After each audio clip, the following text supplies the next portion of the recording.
Taxi ड्राइवरों के अधिकार की लड़ाई के लिए हिंद एकता परिवार टैक्सी यूनियन का संघर्ष जारी है। आज यूनियन द्वारा आरटीओ को ज्ञापन सौंपते हुए मांग की। महंगाई बढ़ती गई लेकिन टैक्सी रिंगिंग अब तक नहीं बढ़ी। प्राइवेट कारों को टैक्सी पर चलाने वाले सरकार की टैक्सी चोरी करते हैं। टैक्सी ड्राइवरों से भिड़त करते हैं। सभी टैक्सी ड्राइवरों की यूनिफॉर्म होना जरूरी करे। ऑन बुकिंग एप्स ऑफिस वालों के नियम अनुसार चेकिंग करे, जिससे फ्रॉड कंपनी बंद होगी। ऐसी कई जरूरी मांगे रखी गई। उक्त ज्ञापन सौंपने में अहम भूमिका रही राहुल सोलंकी, योगेश शाहरुख, श्रम आंदोलन के राजेश बिड़कर, एनजीओ महासंघ के शशि सातपुते और हिंद एकता परिवार टैक्सी यूनियन के सभी साथीगण। आरटीओ अधिकारी प्रदीप शर्मा ने सभी बातों को संज्ञान में लेते हुए जल्द ही निराकरण करने का आश्वासन दिया। आज इंदौर के समस्त कार टैक्सी यूनियन के अध्यक्ष और जो प्रमुख कार्यकर्ता वो इकट्ठा हुए। वो इसलिए हुए हैं कि एबीएस कंपनियां जितनी भी ओला, उबेर, रैपिडो, जुगनू, ये जो आरटीओ द्वारा निर्धारित रेट है वो हमको दे नहीं रही है। बाद में कमीशन हमसे और ले रही, तो ये इस धंधे को हम लाभ का धंधा बनाना चाहते हैं, जबकि ये जो चल रहा है हानि का धंधा। मतलब एक ऑटो टैक्सी ड्राइवर को उसका हक नहीं मिल रहा है, इतना पैसा नहीं मिल रहा है। ये सब मजबूर हो क्या है कि हम आरटीओ साहब के पास आए। आरटीओ साहब को हमने ये कहा है कि सबसे पहले तो आप रेट बढ़ाएं, क्योंकि 2008 से रेट बढ़े नहीं है, जबकि बीमा का रेट बढ़ा है, फिटनेस का रेट बढ़ा है, तमाम इतने सारे रेट बढ़ चुके हैं, पर हमारा रेट 2008 से बढ़ा नहीं है। तो हमने निवेदन किया कि 2025 से 2025 के अनुसार रेट हो, क्योंकि पार्ट्स के रेट बढ़े हैं, टायर के रेट बढ़े हैं, हर चीज के रेट बढ़े हैं, तो हमारा किराया ज्यादा होना चाहिए। तो आरटीओ साहब ने निवेदन को स्वीकार किया और हमको कहा कि आप जो रेट चाहते हैं आप बना के हमको दे दीजिए, जितना उचित होगा, जितना संभव होगा वो कर देंगे।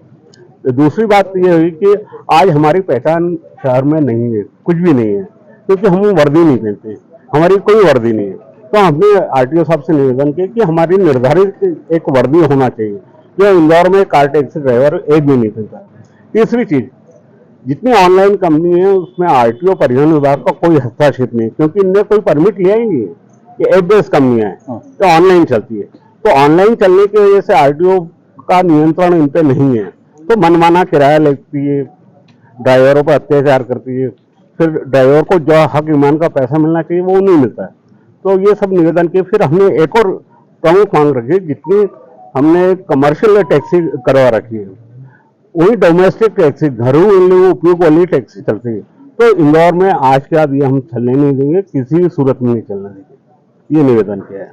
आपका शुक्रिया। राजेश बिड़कर, श्रम आंदोलन। हम सभी टैक्सी ड्राइवर हैं।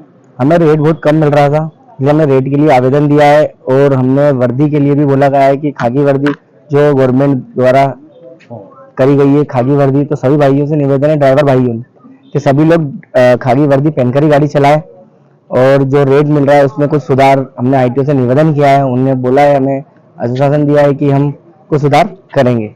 किस प्रकार के अभी रेट मिल रहा है और आपकी डिमांड क्या है उसको रेट को लेकर? बहुत ही मतलब जिस हमें रेट मिलना चाहिए ना, उस टाइप का हमको रेट नहीं मिल रहा है, कम से कम रेट मिल रहा है। विजयनगर का एक समय ऐसा रेट था कि हमें 500 रुपए 400 रुपए का रेट मिलता था। अभी हम एयरपोर्ट से पिकअप लेते हैं तो हमें 200 रुपए विजयनगर के मिल रहे हैं, तो इससे हमें बहुत ज्यादा प्रॉब्लम हो रही है, बहुत ज्यादा समस्या का हल वो उठाना पड़ रहा है। इसलिए हम लोग आज आईटीओ ऑफिस सर के पास आए थे। उन लोगों सर को हमने निवेदन लिखा है, तो सर ने हमको बताया कि हम आपकी समस्या का हल करेंगे।